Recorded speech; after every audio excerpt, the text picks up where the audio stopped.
Kate Beckinsale. What movie was Kate Beckinsale in with John Cusack? Hello, are you in need of the pep talk to get through the rest of Nanowrimo? If so, stick around. I'm Katie from Crafting Ruby Dreams, and welcome to my channel. I talk about planners, goal setting, writing, publishing, and getting right with my finances. I am so proud of you for attempting Nanowrimo. That is a wonderful choice that you've made to spend your time doing this. It is an investment in yourself. You are doing great. I don't care how many words you have at this point, but you are doing fabulously because you have committed to yourself and achieving a dream that you have. So if you are hitting your goals, keep going. You are doing so wonderfully. I know you're going to win. It's going to be great. If you're maybe a little stuck, I do have some ideas to help you get over this hump and move into the next phase of the story. First off, have you considered brainstorming using pen and paper?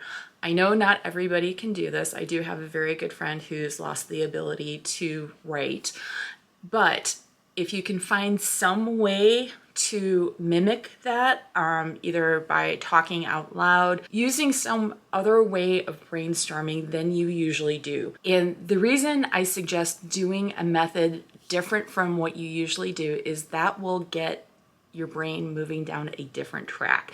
It will generate ideas that you may not have come up with, some of which you may use, some of which you may not. It's all good. The point is to get the ideas generating and having your brain process in a slightly different way. So I highly recommend pen and paper. It's what most often works for me, but if you already do pen and paper and you write longhand, consider doing something like freestyle typing on your computer, or as I said, talking out loud to another person. If you don't have another person, just hit record on your phone, whatever. Get those ideas out and just get yourself into a mode of generating ideas. If you're still feeling stuck when it comes to brainstorming, think of your favorite movie. Think of the thing in your favorite movie that just gets you so excited. The thing that you love the most about your favorite movie. And use that in your book. Find a way to incorporate whatever that thing is into your book. For example, if you love murder mystery, even if you're not writing murder mysteries, but your favorite movie is a murder mystery, and the thing you love best about it is the fact that the body is found in a room with no windows and it's locked from the inside. How did it happen when it's very clear that the person did not commit suicide? Find a way to incorporate that idea of there is this thing that has happened in a way that you can't figure out how it happened. The puzzle, the twist, that's what you're going for with that kind of example. If it's a setting, use the setting. If it's a particular line, use that line. Find a way to incorporate it into your book.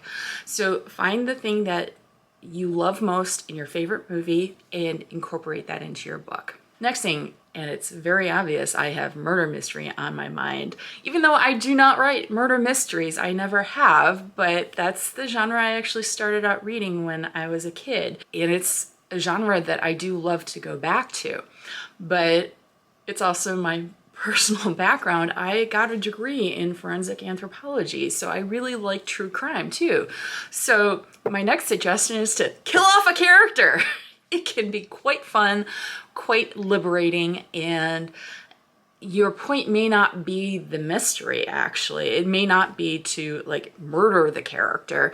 It may be that they just suddenly die and your other characters have to react to that sudden loss. How do they deal with that? How does that play out to the point of the story? What is it that their death causes the chain reaction to happen? So killing off characters can be quite fun, both from a craft point of view as well as from a personal emotion point of view. Another suggestion, take your characters on a road trip.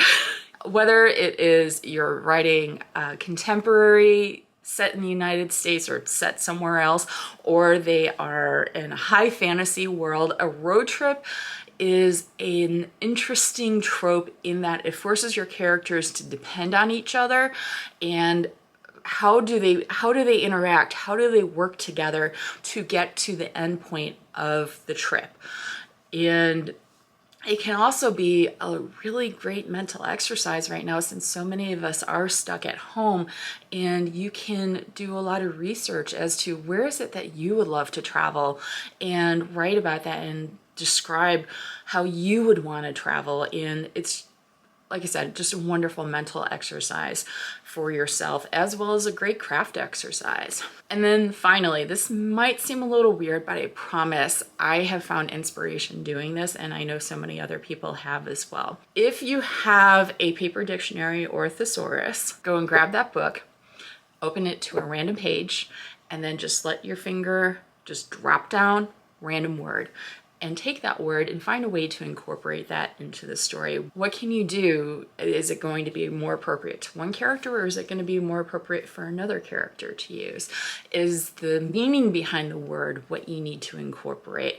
If you don't have a paper dictionary, I know very few people do these days, go to one of the dictionary websites like Merriam-Webster.com, dictionary.com, and go to their word of the day. Look to see if they have a random word finder. I think some of them do, and use that function to pick your word. You might be learning new vocabulary, and it's a moment of serendipity for your book that might start you off on a new route.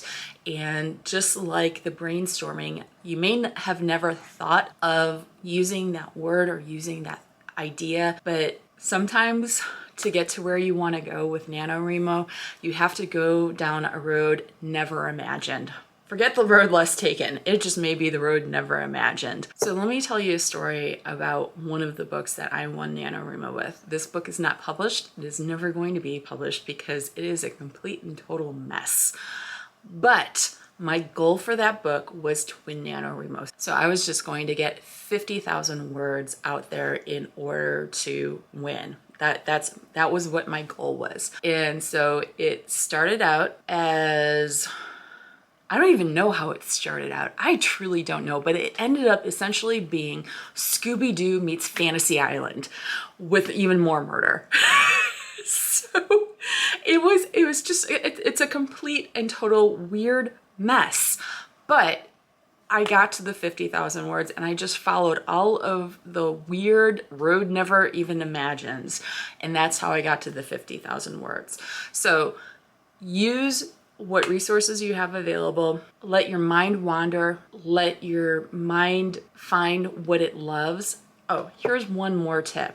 If you have an id list, things that you love seeing in books and movies and popular culture, go and look at that list and pick something from that list. Pick 3 things from that list to incorporate into your story in some way, and that is going to allow you to find new routes to take your story down.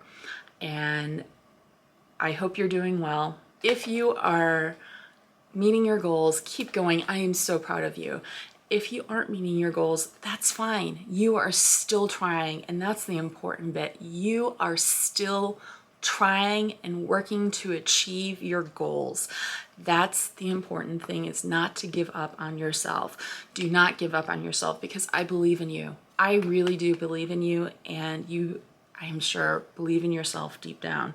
So keep going. You are going to meet your goals, and you're going to win Nanowrimo, whether it's official with the 50,000 words, or it's because you met the goal that you set for yourself. And even if that goal was, I'm going to attempt Nanowrimo, you have won. So good luck. If you found anything in this video useful, I hope you will hit the like button so that YouTube knows to recommend it to others. And I hope you will also consider dropping a comment with your favorite tricks to moving to the next phase of the story. Please do that. And I hope you will also consider hitting the subscribe button. I am so pleased to have you here, and good luck. I know you're gonna do great. Keep going, keep going. May all your dreams be ruby dreams, and you are doing great. Kate Beckinsale. What movie was Kate Beckinsale in with John Cusack? Serendipity. There we go.